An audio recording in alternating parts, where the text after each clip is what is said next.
I played a clip on my show. Alex Karp, the head of Palantir. If you don't know what Palantir is, it's the people that are instituting the surveillance state for the whole Western world, and they are a CIA operation.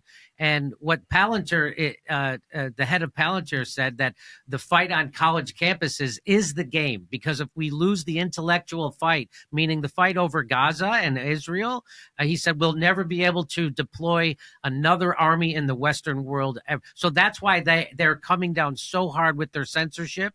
That's why they're deporting people who speak out against Zionism. And that's why they're conflating Jews with Zionists. Most of the Jews I know are not Zionists. But the Zionists want you to think that Jews and Zionism are the same thing. They're not the same thing. And that's why I oppose Zionism. Zionism is the modern day Nazism. And most of the Jews I know are against that.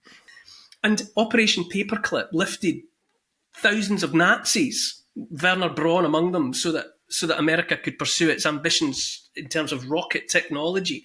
But when I say something revelatory, that we honoured Ukrainian Nazis on VE Day in London, in Whitehall, at the Cenotaph, and former Prime Minister Boris Johnson had previously welcomed Azov Battalion to a private members club, members thereof to a private members club in London, where he celebrated the Nazis of the Azov Battalion as being heroes.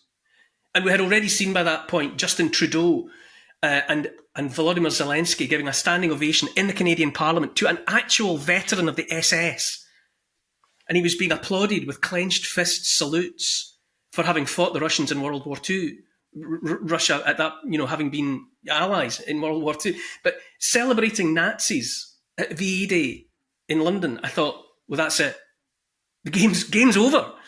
Any authority, any reality, any truth that there ever was about who won the Second World War just disappeared like a heat haze at that point. And at the same time, they're censoring their own citizens and turning them into criminals for their speech, for their rightful criticism of what's happening in Israel, Gaza.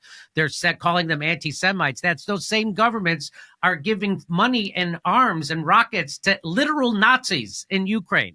They're the ones who are actually in bed with the Nazis. They're the ones who are actually the anti-Semites. They're the ones who are the fascists that they say they're saving us from.